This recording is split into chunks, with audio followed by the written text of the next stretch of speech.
What up, Suns fans? Suns get 2 wins in a row, this time defeating the Washington Wizards, winning and sweeping the regular season matchup between these two teams. Final score, the Suns 119, the Wizards 109.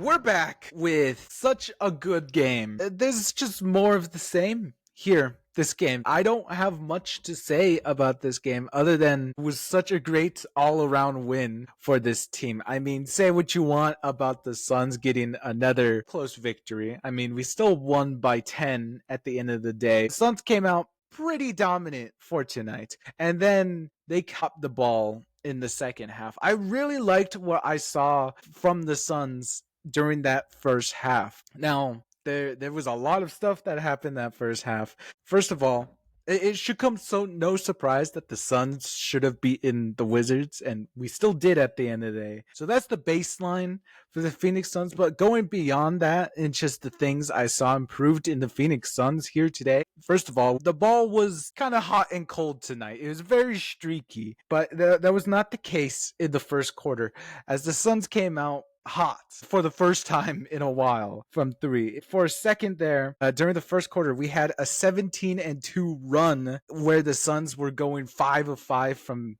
three. That's something we haven't seen in a while, and it was awesome. And by the end of the half, we were leading in basically every stat. We had more shot attempts, we had more rebounds, we had more assists, less turnovers, and less fouls, which the Suns haven't always been in that position. Usually we're on the other side of that, where we're the team with the lesser attempts, the less rebounds.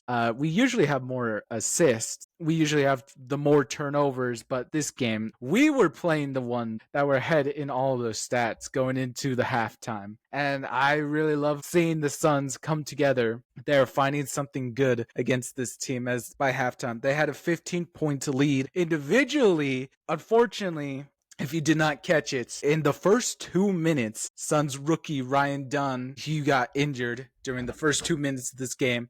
He did not come back later in this game. No, he was not benched, if you were wondering, but he was instead injured with a, I believe, left ankle sprain. So more Sun stuff. Just when we got healthy again. This is our first healthy game in a while where the Suns had every player back into the mix, and we immediately get injured and lose a pretty important player in Ryan Dunn and his defense. That played into a part the way the Wizards ended up playing tonight, in the way that Jordan Poole, who Ryan Dunn would normally guard, ended up having a pretty all right night. He had 19 points. Definitely, we missed Ryan Dunn's defense, but we still took care of business that first half.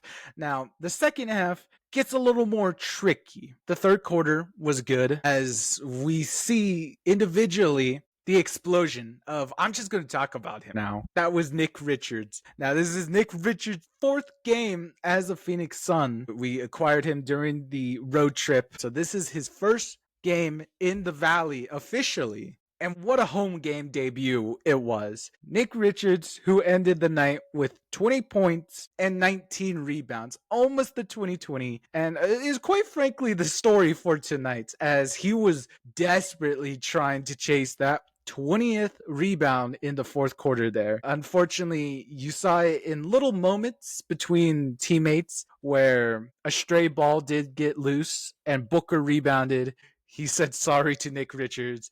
Tyus rebounded. He said sorry to Nick Richards, and it got away from him at the end there, as Nick Richards did not end the night with his 20 rebounds. But I mean, still, he is looking all the amazing parts of what the Suns have been needing from a center in these recent games. He's just athletic, finishes well around the paint, and he is tall enough to be a deterrent in the paint, and he's grabbing those rebounds. All big assets that the Suns have just been needing from their centers, and Nick Richards is all of that, thankfully, for the Suns. Playing a huge part in tonight's game. I do have the numbers here. That 19 rebounds is his career high. He got 17 rebounds against the Indiana Pacers in March 20th, 2023, and tonight he crushed it. Unfortunately, when you get more into the weeds of how many rebounds, he didn't crush his offensive rebounding career high, nor his defensive rebounding. He just got 19 rebounds in general, and that's the most he's ever gotten. So just a great night from Nick. Played a big part. Also played a big part in a way, went negative for the Suns as that fourth quarter. The Suns just kind of forgot how to play basketball, and the Wizards were starting to get really hot from three, and they made it like a 4-point game. So I don't know what that was about. The Suns in the second half, quite literally really bad. The transition defense looks to be a huge issue. Wizards are one of the fastest teams, so that it mixes awfully with the Suns' ability to be very slow on defense. Like, you don't see them get hustling back to play defense. So most of those came from turnovers when I'm referring to transition defense. The Suns had less turnovers than the Wizards in the first half, but as we have ended the game, they did end the night with more turnovers than the Wizards. And most of that was just awful passes and honestly bad luck. They turned over the ball quite a lot there near the end, and it resulted in a 16 points over to the Wizards and was a main part on why they were able to come back. As in other parts, the Suns still won the rebound battle, although they did lose the 3-point battle, which is actually kind of crazy. I don't know what it is, but Suns teams just always let the others catch hot from three. But I'm still glad the Suns walked away with a win here. Outside of those bigger stats from the Suns, KD had a once again great game, 29 points, 5 rebounds, 4 assists. Your typical KD stuff. Was very clutch in the third, stopping a Wizards run where they got close. And then out of a timeout, KD answered with 7 points. Still clutch, still amazing. Booker had an off game where he went 0 of 8 from 3. I guess he was extra tired from that Forrest Gump ad that he has released recently. Don't know what that was about. So it's just rough shooting night for Book.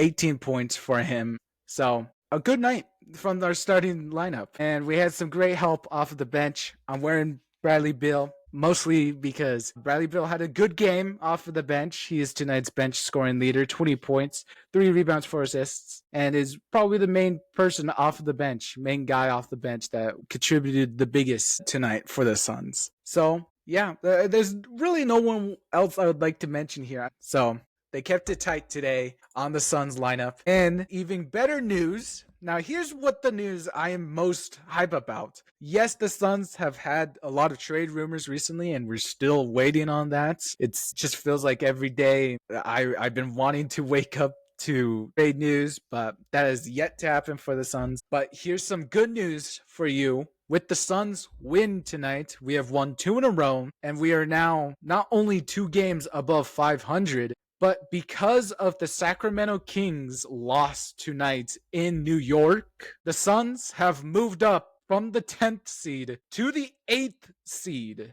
We are now number 8 in the Western Conference, and we are quite deep into the play-in now. So 8th seed.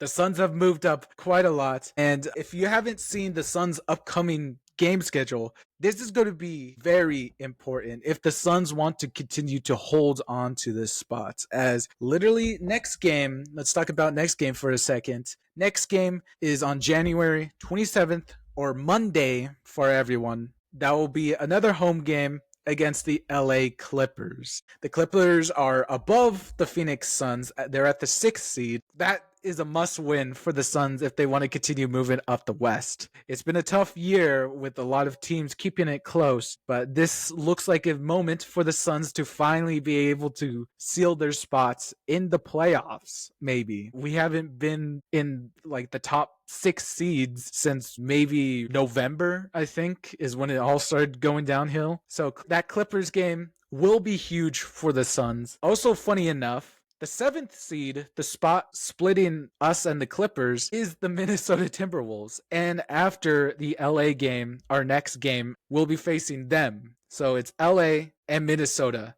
2 huge games, okay?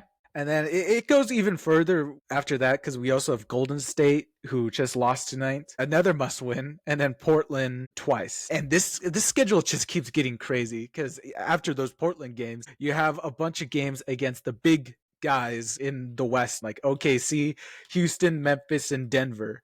Those are all upcoming.